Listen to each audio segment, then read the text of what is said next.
याती कसम मौजों की कसम ये ताना बाना बदलेगा। तू खुद को बदल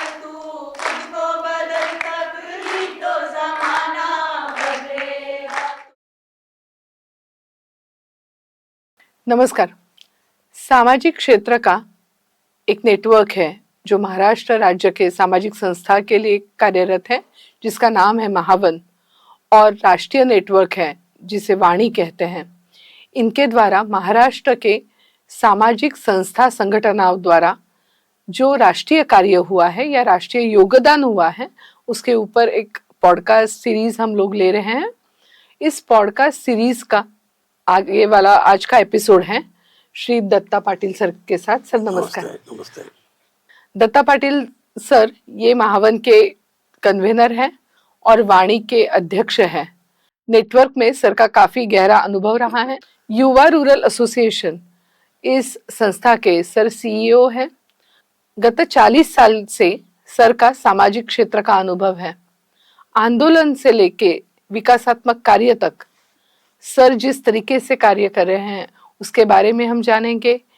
महाराष्ट्र के सामाजिक क्षेत्र का राष्ट्रीय योगदान क्या है, इसके बारे में भी हम चर्चा करेंगे। सर आज आप स्टूडियो में आए, बहुत अच्छा लगा। नमस्कार। सर पहला प्रश्न मैं आपसे पूछना चाहूंगी कि स्वयंसेवी संगठनों का निर्माण महाराष्ट्र में स्वयंसेवी संगठनों का निर्माण किस तरीके से हुआ?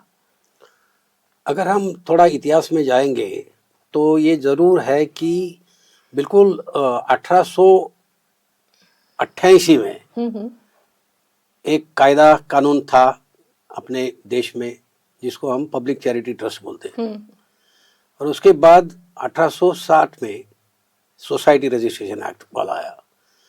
तो इसका मतलब है कि उसके पहले, यानी कि बिल्कुल स्वतंत्रता मिलने के पहले और स्वतंत्रता मिलने के बाद, ये दोनों समय में जो समाज की अवस्था थी वो अवस्था सही में दयनीय थी, और इसको बदलने के लिए बहुत सारे प्रयास हो गए। उस प्रयासों में एक एक व्यक्ति ने प्रयास करना पहले शुरू किया, और उसके साथ फिर वो उनके साथ लोग जुड़ते गए, और वो जैसे जैसे लोग जुड़ते गए वैसे फिर संस्थाओं की ज़रूरत, संगठनों की ज़रूरत सामने आ गई। और इस प्रकार से मुझे लगता है कि वहीं से स्वतंत्रता के पहले और स्वतंत्रता के बाद ऐसे इन समाज कार्य संस्थाएं जो है उनकी उत्पत्ति हुई है, ऐसा मैं बोलूँगा। सर कारण क्या था? सामाजिक संस्थाएं निर्माण होने के प्रमुख कारण क्या थे? यही था कि समाज एक तो संगठित नहीं था, अलग अलग समाज के टुकड़े हुए थे।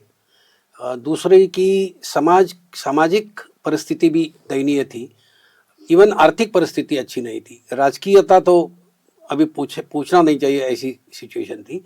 और इसीलिए लोगों का विकास अगर होना है तो उसके लिए कोई प्रयास होने जरूरी है। ऐसे सोचने वाले, ऐसे विचारधारा रखने वाले बहुत सारे लोग, बड़े बड़े लोग, हस्तियां बन चुकी है, और उन्होंने इस प्रकार की संस्थाओं का स्थापना किया, उन्होंने इसी प्रकार की संस्थाओं को जन्म दिया, ऐसा बोलेगा तो ठीक रहेगा। यानी महाराष्ट्र की जो परंपरा है कि एक महान व्यक्ति कुछ कार्य शुरू करता है, उससे लेके संगठनात्मक कार्य का जो प्रवास था, वो कुछ आप याद करेंगे? हाँ, मैं तब ऐसा है कि जब ये संस्थाएं शुरू हो गई, या ये संस्थाएं शुरू करने के पहले भी जो काम हुआ वो काम था सेवा का। यानी कि मराठी में कहते हैं, जेका रंजले गांजले तैसी मने जो अपुले। इस प्रकार से समाज में जितने भी लोग पिछड़े हुए थे, ग्रासित हुए थे, या अलग अलग प्रकार की संकटों का सामना करते थे, ऐसे लोगों को मदद करना, मदद का मतलब है उनकी सेवा करना बेसिकली। तो सेवा करने के लिए बहुत सारे लोग आ गए। वैसे भी हमारे ह्यूमन टेंडेंसी जो है, वो ह्यूमन टेंडेंसी ऐसी है कि चलते चलते अपने बाजू से कोई चल रहा है, अगर उसको ठेच पहुंची और उसमें से अगर ब्लड आने लगा तो आराम से कोई बंदा ऐसा करेगा कि अपने जेब में से रुमाल निकालेगा, वो बांधेगा। ये जो समाज की सामाजिक गुणवत्ता है, ये सामाजिक गुणवत्ता ऑफकोर्स सभी में रहती है। उसी के कारण जैसे जैसे लोगों में बहुत तकलीफें हैं, ऐसे समझ में आया, ऐसे ऐसे लोगों को सामने रखे, उनको ऑर्गेनाइज करके उनकी अलग प्रकार की सेवा करना, इस काम को पहले शुरुआत हुई। और वो सेवा करते करते थोड़ा सा फैलाव होता आता है, तब एक व्यक्ति नहीं रहती है, उनको जुड़ते हैं बहुत सारे लोग, और जब बहुत सारे लोग जुड़ते हैं तब उनका संस्था का निर्माण हो जाता है। इस प्रकार से सब निर्माण हुआ है। तो महाराष्ट्र में कारण क्या थे, क्या कॉज थे कि सामाजिक संस्थाएं बड़े पैमाने पे हुई है? जैसे अभी दर्पण पोर्टल का 2018 तक का एक अभ्यास हम लोगों ने किया, उसमें से 35,000 से ज्यादा सामाजिक संस्थाएं रजिस्टर हुई है। तो इतने पैमाने पे सामाजिक संस्थाएं रहना, इसका कारण आप क्या सोचते हैं? एक तो मैं बोलूंगा कि जितने भी महान व्यक्ति हो गए जिन्होंने ये सारा काम शुरू कर दिया, उनके मन में इस प्रकार की भावना ज्यादा निर्माण हुई, और वो मन में ज्यादा निर्माण होने के कारण उन्होंने कार्य को शुरू किया और कार्य बढ़ता चला गया। इतना ही नहीं, अगर जिसने एक व्यक्ति ने भी, मान लीजिए साने गुरुजी ने ये शुरुआत कर दी, तो साने गुरुजी करते हैं ये बहुत सारे लोगों को पता भी चल गया। उनको लगा कि अरे साने गुरुजी ने इस प्रकार का काम किया तो मैं इस प्रकार का काम क्यों न करूं मेरे ज्योग्राफिकल एरिया में, और इस प्रकार से हर एक जन काम करने लगे। बड़े बड़े व्यक्तियों का एक क्या बोलेंगे उदाहरण लेके, उस उदाहरण को दोहराते हुए हर किसी ने अपना अपना काम शुरू कर दिया, और उतनी सारी समस्याएं भी थी, आर्थिक, सामाजिक, राजकीय समस्याएं बहुत थी। वो समस्याओं का हल निकालने के लिए इस प्रकार से योजनाओं का, संस्थाओं का निर्माण हुआ है। अच्छा सर, फिर ये संस्थाएं निर्माण तो हो गई, पर इनका विकासात्मक योगदान राष्ट्रीयता के बारे में क्या रहा? पहले तो मैं बोल रहा हूँ ऐसे कि शुरुआत में जैसे कि किसी को कुछ बहुत तकलीफ है तो वो तकलीफ कम होने के लिए सेवा करना, इस प्रकार का काम शुरू हो गया। ये सेवा काम करते करते ऐसा लगा कि नहीं, हमें सेवा से अच्छा है वेलफेयर करना चाहिए। तो वेलफेयर का मोड में बहुत सारी संस्थाएं निर्माण हो गई। वेलफेयर करते करते लोगों को लगा कि नहीं, वेलफेयर हम ना करें लेकिन हम डेवलपमेंट के ऊपर भरोसा करें। तो डेवलपमेंट का काम करते करते लोगों को लगा कि हम कौन होते हैं किसी और की डेवलपमेंट करने वाले, तो डेवलपमेंट वो खुद उन्होंने करनी चाहिए, इसलिए हम डेवलपमेंट नहीं, उनको सक्षमीकरण करेंगे। उनका सक्षमीकरण का कार्य अगर हम करेंगे तो वो खुद अपना डेवलपमेंट करेंगे, निर्माण करेंगे। और उससे अभी हट के अभी जो वातावरण है वो ऐसा है कि नहीं, हम सिर्फ फैसिलिटेट कर सकते हैं, डेवलपमेंट उनकी खुद की जिम्मेदारी है, हम अपना एक फैसिलिटेशन का रोल निभाएंगे, तो उस रोल से लोग अपनी खुद डेवलपमेंट करेंगे। ये इतना ही नहीं है, लोगों के पास कुछ बाकी का जमा हुआ है ऐसा नहीं है, लेकिन सरकारें भी जो है वो सरकारें भी अपनी अपनी रोल बदलते रहे हैं। और आज ऐसा देखा जाए तो हम ये मानते हैं आज की स्थिति में कि मूलभूत मानवाधिकार जिसको हम बोलते हैं, ये मूलभूत मानवाधिकार सरकारों ने दिए हैं। ये सरकार या वो सरकार की बात यहाँ नहीं है, लेकिन सरकारों ने मूलभूत अधिकार लोगों को देने की प्रयास हो रही है। अब लेकिन वो मूलभूत अधिकार लोगों तक पहुंचते नहीं है, ये अड़चन है। तो इसीलिए आजकल मुझे लगता है कि हमारे जैसी संस्थाओं की जो भूमिका है वो भूमिका सीमित हो रही है, और वो सीमित भूमिका इस पर हो रही है कि हम फैसिलिटेट करें जो कि सरकार ने मूलभूत अधिकार दिए हैं, वो अधिकार उनके तक पहुंचने के लिए, वो अधिकारों का फायदा लेने के लिए लोगों को हम मदद करेंगे, फैसिलिटेट करेंगे। ऐसी भावनाएं और ऐसे रोल्स अभी हमारे सामने है। अच्छा, तो सर इस विचार से जब संस्था काम कर रही है तो उसका हम लोग जिसको मापा जाना कहते हैं, जो जिसको एक्नॉलेज करना चाहिए, इस तरीके का योगदान क्या रहा? योगदान अगर हम बोलेंगे महाराष्ट्र में ही अगर सिर्फ देखेंगे तो मैं ऐसा बोलूँगा कि राष्ट्र विकास के लिए बहुत बढ़िया योगदान स्वयंसेवी क्षेत्र का है। आप महाराष्ट्र की बात करेंगे? मैं महाराष्ट्र की बात करता हूँ। जैसे कि आंगनवाड़ी सरकार नहीं चलाती थी, लेकिन आंगनवाड़ी किस लिए चाहिए, और आंगनवाड़ी का जो एज ग्रुप है वो एज ग्रुप में बच्चों का किस प्रकार का शारीरिक और बौद्धिक विकास होता है और उसके लिए हमें किस प्रकार के प्रयास करने चाहिए, ये किसी ने शुरुआत कर दिया, कोई एनजीओ ने शुरुआत कर दिया, और वो इतना बढ़ गया और वो इतना साबित हो गया कि सही है, इस उम्र में ये इस प्रकार की प्रक्रियाएं होना चाहिए बच्चों के साथ। तब जाके सरकार ने आंगनवाड़ी का कार्यक्रम बहुत बड़ी स्तर पर ले लिया। इस प्रकार के आप अगर चाइल्ड लाइन वाला लेते हैं तो चाइल्ड लाइन वाला भी वही है। अगर महिलाओं का विकास बोलते हैं या जेंडर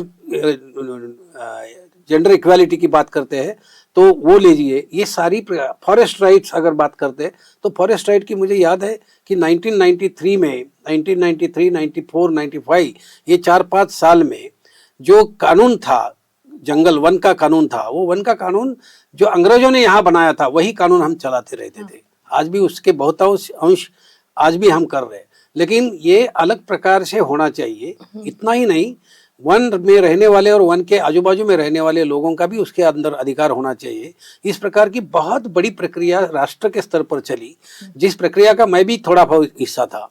तो ये प्रक्रिया के बाद 2006 में भारत सरकार ने फॉरेस्ट राइट एक्ट लाया और उसके तहत इंडिविजुअल राइट्स और कम्युनिटी राइट्स लोगों को मिल रहे हैं और लोग उसके अंदर काम कर रहे हैं। अच्छा, ऐसे बहुत सारे नमूने, ऐसे बहुत सारे नए नए प्रयास जो कि स्वयंसेवी क्षेत्र के संस्थाओं ने शुरू कर दिए और उसको मान्यता दे दी गई। पर सरकार की तरफ से सिर्फ मान्यता नहीं, तो उनको वो कार्यक्रम बहुत बड़े स्तर पर कार्यक्रम भी लिए गए, राज्य स्तर के लेवल पर बोलिए या नेशनल स्तर पर बोलिए, इन कार्यक्रमों को सरकार ने अपनाया है।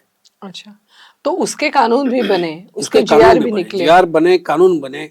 ये फॉरेस्ट राइट्स ही नहीं है, बहुत सारी चीजें, मतलब महिला धोरण जो आया है, महिला धोरण आने के लिए भी एक कंट्रीब्यूशन रहा है हमारी संस्थाओं का। हाँ जी। कि ये सारी बातें करते समय या इस प्रकार से होना चाहिए, इसलिए महिला का धोरण, महिलाओं के बारे में धोरण निर्माण हुआ, वो भी इसी प्रकार का है। मैं बहुत सारी उदाहरण दे सकता हूँ इस प्रकार की। महिला राजसत्ता आंदोलन जो था वो भी यही इसी प्रकार से हमने महाराष्ट्र में निभाया। वो सही मायने में ऐसा था कि महिलाओं को आरक्षण जो था, राजकीय आरक्षण, वो कम था। जब महिला राजसत्ता आंदोलन और इस प्रकार का काम हो गया तो महाराष्ट्र में महिलाओं का रिजर्वेशन ज्यादा बढ़ गया, 33% का 50% तक गया। तो ये भी कारण जो है, मतलब this is also a contribution from the sector.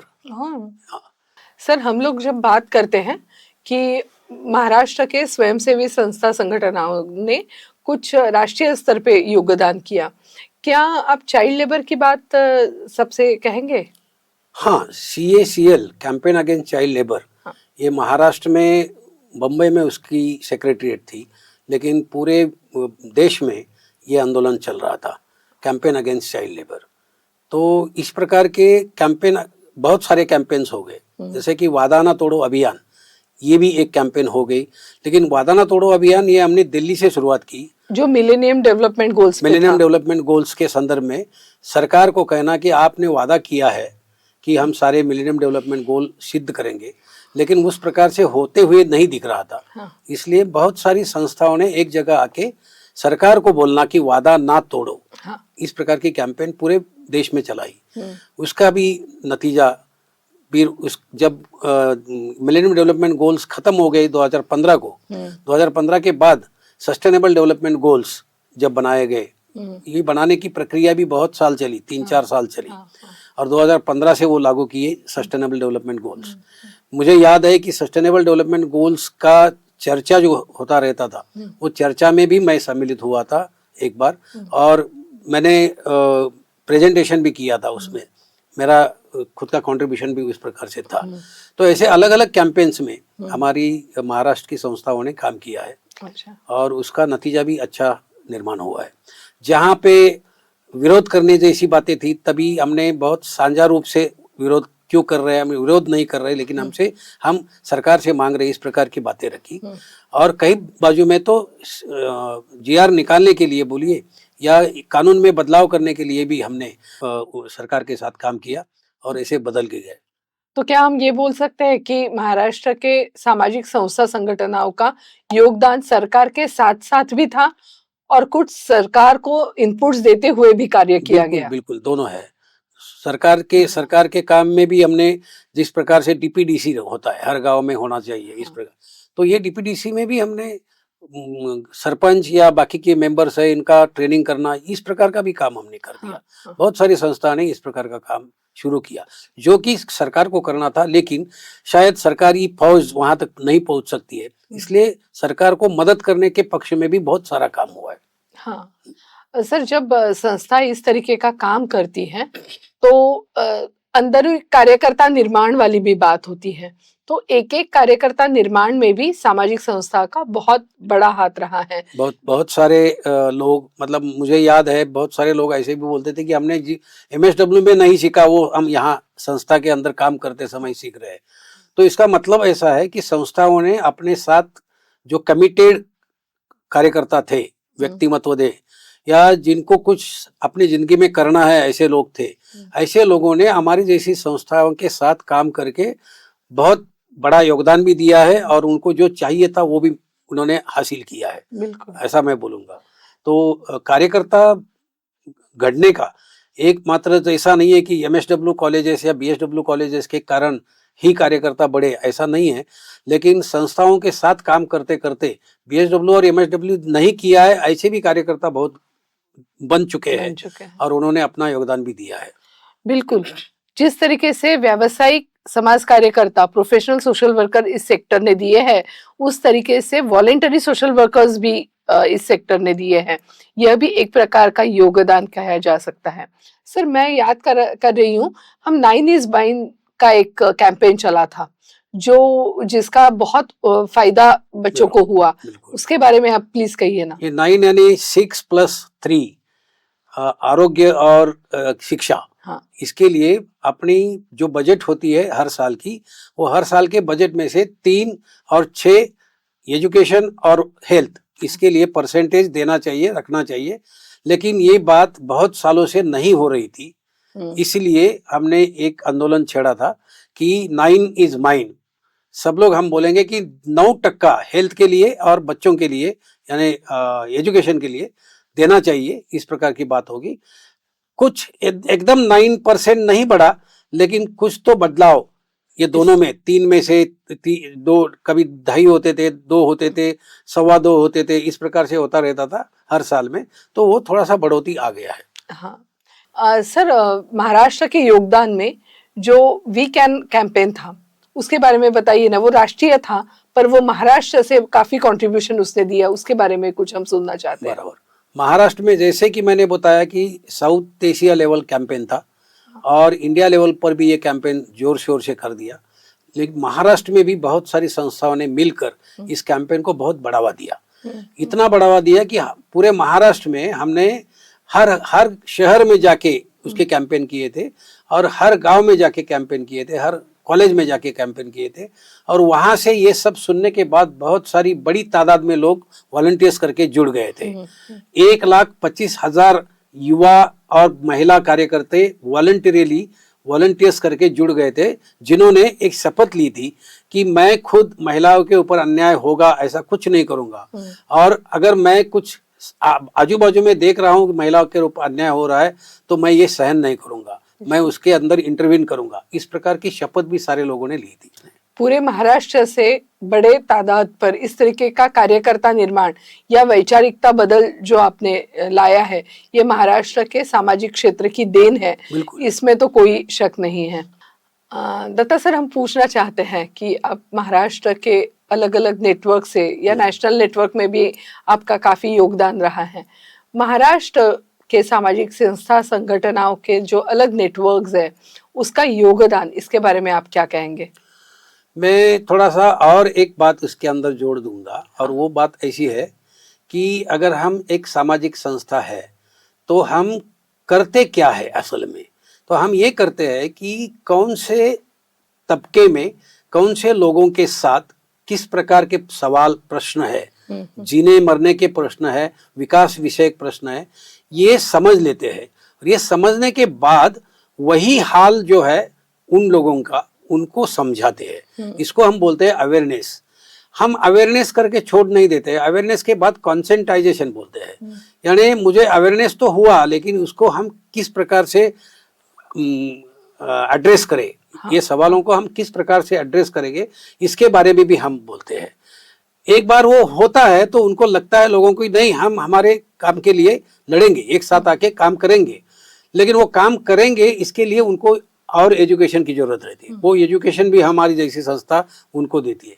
सिर्फ एजुकेट करके नहीं चलेगा, उनको ऑर्गेनाइज करना पड़ता है। तो उनको ऑर्गेनाइज करते हैं। ऑर्गेनाइज करने के बाद उन्होंने अपने सवालों को लेके सामने जाना चाहिए, इसलिए उनका ट्रेनिंग हो जाता है।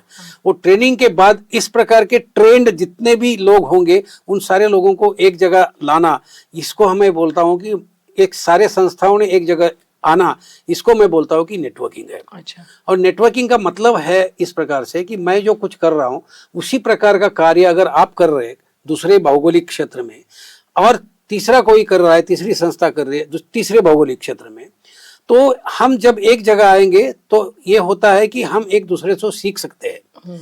एक दूसरे से सीखने के बाद हम जो करते हैं उसमें और बढ़ोतरी ठीक प्रकार से आ जाती है। और ये सारी चीजें होते होते इतना ही नहीं, हम 3, 4, 10, 15, 20 ऐसे जब होते हैं तब हमारी संख्या बढ़ जाती है। और कुछ भी बोलिए, अगर आपको लगता है कि हमें एडवोकेसी करनी है तो एडवोकेसी करते समय अगर आपके साथ संख्या है, संख्या का जोर है, संख्या है, तो हो सकता है कि एडवोकेसी सामने जाकर एडवोकेसी बहुत आसान हो जाती है। तो इस प्रकार से हमें लगता है कि नेटवर्किंग ये बहुत जरूरी है। नेटवर्किंग मैं बोलूँगा कि अंदाज से मैं बोलूँ तो 70वीं शतक में नेटवर्किंग के प्रयास शुरू हो गए थे। अच्छा। और ये प्रयास होते होते आगे चलकर इतना हो गया, तो मैं तो बोलता हूँ कि मैं नेटवर्किंग में ही काम ज़्यादा करता हूँ। तो ये नेटवर्किंग बहुत ज़रूरी है। इससे एक तो स्प्रेड जल्दी होता है, और अपना जो भी हमें हासिल करना है वो हासिल जल्द से जल्द कर सकते हैं। हाँ। इसलिए नेटवर्किंग बहुत जरूरी है। महाराष्ट्र में किस प्रकार के नेटवर्क्स हैं? नेटवर्क 2 प्रकार के होते हैं वैसे देखा जाए तो। एक है कि इश्यू बेस्ड नेटवर्क। अच्छा। मतलब अगर शिक्षा ठीक तरह से नहीं हो रही है, शिक्षाकरण में कुछ गड़बड़ हो रही है, इस प्रकार से होता है, तो उसके अंदर, या राइट टू एजुकेशन हम बोलते हैं, राइट टू एजुकेशन का एक अलग कैंपेन है। वो एजुकेशन एक विषय है, वो विषय को लेके जितने संस्थाएं अलग अलग जगह काम करती है, ये सारी संस्थाएं एक हो जाती है और उस विषय को आगे किस प्रकार से लेके जाना है इसका तय कर देते हैं।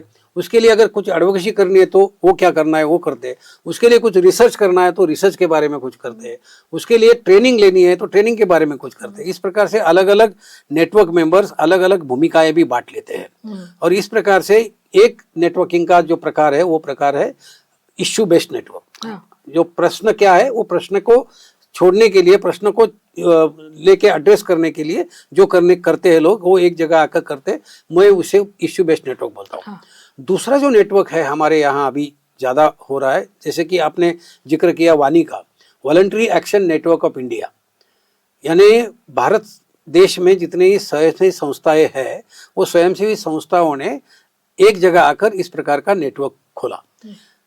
सेम वे महाराष्ट्र में भी हमने महाराष्ट्र वॉलंटरी एक्शन नेटवर्क, इस प्रकार का नेटवर्क शुरू किया, जिसके कम से कम 1,500 सदस्य भी है। 1,500 सदस्य मतलब संस्थाएं सदस्य है। हाँ जी। इस प्रकार से ये भी नेटवर्क चल रहा है। लेकिन ये नेटवर्क जो है वो ये नेटवर्क है इस सेक्टर को एनेबलिंग एनवायरनमेंट निर्माण करने के लिए है। इस सेक्टर ने जितना कंट्रीब्यूशन दिया है वो कंट्रीब्यूशन कम से कम मान्य करो, इसके लिए है। ये सेक्टर में जो काम हो गया है वो काम सरकार ने जो करना है कर रही है, उसी को बढ़ावा देने वाला काम है। सरकार जो करना चाहिए वो करना चाहिए, इसलिए उसको याद दिलाने वाला काम है। और इसीलिए नॉन गवर्नमेंट ऑर्गेनाइजेशन ऐसा भी हमें जो बोला जाता है, मतलब गवर्नमेंट ने जो करना चाहिए वो नहीं कर रही ऐसी संस्था, यानी नॉन गवर्नमेंट, इस प्रकार से होना चाहिए। इसके नाम भी, हमारे संस्थाओं के नाम, हमारा सेक्टर जो है वो सेक्टर के नाम भी अलग अलग है। जैसे कि नॉन प्रॉफिट मेकिंग ऑर्गेनाइजेशन बोलते हैं, एनजीओ नॉन गवर्नमेंट ऑर्गेनाइजेशन बोलते हैं, सीएसओ सिविल सोसाइटी ऑर्गेनाइजेशंस, इस प्रकार से बोलते हैं। तो नाम तो वॉलंटरी ऑर्गेनाइजेशन बोलते हैं। ये ऐसे नाम कुछ भी हो, लेकिन ये सेक्टर जो है वो सेक्टर स्वयंसेवी सेवा काम करने वाला सेक्टर है। और ये सेक्टर का दूसरा अर्थ जो है वो ये सेक्टर जो कर रहा है उसको कम से कम मान्यता दे दो। ये सेक्टर जो कर रहा है उसको सम्मान पूर्वक एक्सेप्ट करो, और वो सेक्टर के साथ जो भी नहीं होता है वो सेक्टर को, अभी जैसे कि मान लीजिए कि जब कोरोना आ गया, वो कोरोना के तहत में हमारे उस समय के पंतप्रधान महोदय जी, इन्होंने तो स्पष्ट रूप से बोला था कि वॉलंटरी ऑर्गेनाइजेशन का इसके अंदर मदद ले लो करके। तो हमें बहुत अच्छा लगा था कि हमारे पीएम साहब बोल रहे हैं कि हमारी जैसी संस्थाओं का उसमें योगदान ले लो, तो हमें अच्छा लगा। तो इस प्रकार से ये सेक्टर को एनेबलिंग एनवायरनमेंट निर्माण करने के लिए एक नेटवर्क है वो अलग नेटवर्क है। ऐसे दो प्रकार नेटवर्क के हम बोल सकते हैं। करते हैं। सर, आप महावन के स्टेयरिंग कमेटी चलाते हैं, आप कन्वेनर हैं, इसी के साथ आप वाणी के अध्यक्ष भी हैं। तो महाराष्ट्र और राष्ट्रीय लेवल पे ऐसे दो बड़े नेटवर्क को आप लीड करते हैं। तो क्या सर आप वाणी और महावन के कंट्रीब्यूशन के बारे में कुछ बात करेंगे? वाणी ने कंट्रीब्यूशन इतना किया है कि आज अगर वाणी के मेंबर है तो वो कम से कम ट्रांसपेरेंट है, गड़बड़ वाले नहीं है, किसी को मतलब सोच विचार ना करते हुए अपने इंटरवेंशंस नहीं करते हैं। ये सोच विचार का मतलब ऐसा है कि जैसे कि ड्यू डिलीजेंस जिसको हम बोलते हैं, मान लीजिए कि कुछ काम हमें करना है, नया विकास का काम करना है, लेकिन ये विकास का काम करते समय हमें पेड़ों को तोड़ना है, तो सीधी बात आ जाती है कि पेड़ों को तोड़ के हम पर्यावरण के खिलाफ जा रहे हैं। तो भले ही हम कुछ काम कर रहे हैं कि जिसको हम अभी बोल रहे हैं कि अच्छा काम है, यानी पॉजिटिव काम है, लेकिन वो पॉजिटिव काम करते समय और किसी के ऊपर अगर अलग दुष्परिणाम होते हैं तो वो गलत है। या मान लीजिए कि हम महिलाओं के संदर्भ में काम कर रहे हैं, लेकिन महिलाओं को अगर हम बोलेंगे कि नहीं नहीं आपके ऊपर पुरुषों ने अन्याय किया है तो पुरुषों को अलग प्रकार से ट्रीट करो वगैरह, ऐसा कुछ बोलेंगे तो वो गलत है। मतलब ड्यू डिलीजेंस जिसको हम बोलते हैं, वो ड्यू डिलीजेंस देखने के लिए हमें ये नेटवर्क का ज़्यादा योगदान हुआ है। जैसे कि आज भी देखा जाए तो अगर वाणी के मेंबर है तो इवन फंडिंग ऑर्गेनाइजेशन लेवल पर भी ऐसे सोचा जाता है कि अगर ये वाणी के मेंबर है तो ये अच्छे मेंबर होंगे, वो गलत काम करने वाले नहीं होंगे, इस प्रकार की एक धारणा है। तो ये कंट्रीब्यूशन है एक प्रकार का, महावन और वाणी ये दोनों के नेटवर्क का एक कंट्रीब्यूशन है संस्थाओं के प्रति। हाँ सर, हम नेटवर्क की बात कर रहे हैं। नेटवर्क किस तरीके का कार्य करता है ये भी आपने बताया। नेटवर्क का योगदान क्या है सेक्टर के प्रति, इसके बारे में आप कुछ कहेंगे? हाँ, सेक्टर के प्रति अगर योगदान की बात करें तो पहला बात ऐसा है, जैसे कि महावन है महाराष्ट्र में, उसी प्रकार से अन्य राज्यों में भी वॉलंटरी एक्शन नेटवर्क इस प्रकार के नेटवर्क्स हुए हैं। और राष्ट्रीय स्तर पर तो वाणी है, voluntary action network of India. इन्होंने ये सेक्टर में एनेबलिंग एनवायरनमेंट निर्माण करने के लिए प्रयास किए हैं। जैसे कि कोई भी कानून है, जो कानून इस संस्थाओं को लागू होते हैं, ये कानून में अगर कुछ बदलाव चाहिए, ये कानून में अगर कुछ अमेंडमेंट चाहिए कि जिसके कारण सेक्टर को एनेबलिंग एनवायरनमेंट निर्माण हो सकता है, तो उसके लिए प्रयास किए गए हैं नेटवर्किंग ने। दूसरा है कि जितने भी कंप्लायंसेस है, legal compliances for the sector, ये लीगल कंप्लायंस सही मायने में होना चाहिए, वक्त में होना चाहिए, इसके लिए भी नेटवर्क का योगदान रहता है। इतना ही नहीं तो कैपेसिटी बिल्डिंग जिसको हम बोलते हैं कि हम संस्था है लेकिन अंदर से हम बहुत काबिल है, ये होना जरूरी है। इसके लिए ये नेटवर्क, महावन बोलिए या वाणी बोलिए या इस प्रकार के अन्य राज्य के स्तर पर होने वाले नेटवर्क्स बोलिए, इनका योगदान कैपेसिटी बिल्डिंग के में रहा है, बहुत अच्छी तरह से लिया। अगर हम यहाँ बाकी की चीज़ नहीं, अफाम की भी बात करते हैं, अफाम भी एक नेटवर्क है। तो अफाम उनके जो नेटवर्क मेंबर्स है उनके कैपेसिटी बिल्डिंग के लिए काम करती है। तो एक कैपेसिटी बिल्डिंग है, दूसरा लीगल कंप्लायंसेस है, और तीसरा जो है वो ये है कि लागू होने वाले जो कानून है, नियम है, उनके अंदर चेंजेस करना है, तो वो चेंजेस करने के लिए भी काम करना। इस प्रकार का वाणी और महावन जैसे नेटवर्क का पूरे सेक्टर के लिए योगदान है। हाँ सर, अभी सोशल स्टॉक एक्सचेंज का एक जो नया विषय आया है उसके लिए महावन ने काफ़ी काम किया है। बिल्कुल, मतलब सोशल स्टॉक एक्सचेंज सामने आया है, लेकिन बहुत अलग अलग स्तर पर हमने इंक्वायरी की, लेकिन ऐसा ही समझ में आया कि नहीं, अभी तक ये पक्का नहीं हुआ है, किस प्रकार से आगे जाएगा ये पक्का नहीं हुआ है, या अलग अलग एक्सपर्ट्स अलग अलग प्रकार से बताते हैं। तो इसीलिए हमने महाराष्ट्र में 3 या 4 जगह में हमने सोशल स्टॉक एक्सचेंज के बारे में ठीक तरह से जानकारी मिलने के लिए प्रयास किए, और उसके अंदर बहुत सारी संस्थाओं को भी बुलाया ताकि वो उसका फ़ायदा ले ले। मुझे याद है कि हमने जब पहली बार ये महाराष्ट्र में कार्यक्रम लिया था तब शायद 100 के नीचे ही संस्थाएं SSE में रजिस्टर हुए थे। लेकिन जिस प्रकार से हमने महाराष्ट्र में 4 जगह कार्यक्रम लिए, वो उसके बाद आज मुझे लगता है 500 के आसपास ये रजिस्ट्रेशन हुआ है। तो ये होता है, मतलब नेटवर्किंग का योगदान सेक्टर के लिए रहा है। बिल्कुल सर, संस्थाओं ने नेटवर्क में किस तरीके से जुड़ के रहना चाहिए ये और बहुत क्यों बढ़िया, जुड़ना है? ये बहुत बढ़िया सवाल आपने किया। क्या होता है कि मैं जब एक इंसान हूँ तो मैं पहले मेरे फैमिली का देखता हूँ और बाद में बाजू वालों का और बाद में घर वालों का, गांव वालों का, ऐसा मैं देखता हूँ।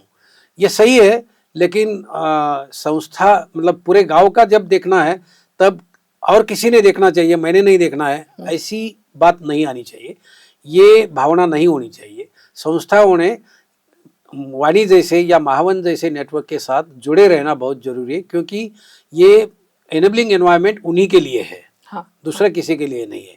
तो मैं आह्वान करूंगा इस बहाने कि सारे संस्थाओं ने महावन या वाणी ऐसे नेटवर्क में सम्मिलित होना है। हर संस्था अलग अलग विषय के ऊपर जो नेटवर्क है उसमें सम्मिलित है, नो डाउट, लेकिन ये नेटवर्क में भी सम्मिलित होना बहुत जरूरी है, एक्टिवली सम्मिलित होना बहुत जरूरी है। सर, महाराष्ट्र का सामाजिक क्षेत्र का योगदान और महाराष्ट्र के नेटवर्क के द्वारा होने वाला सामाजिकता के प्रति योगदान, इन दोनों के बारे में आपने बहुत अच्छी बातें कही, बहुत ज्ञान हमको दिया, बहुत हमको इंफॉर्मेटिव आज का आपका इंटरव्यू रहा। सर, हम आपके बहुत बहुत आभारी हैं। धन्यवाद। धन्यवाद।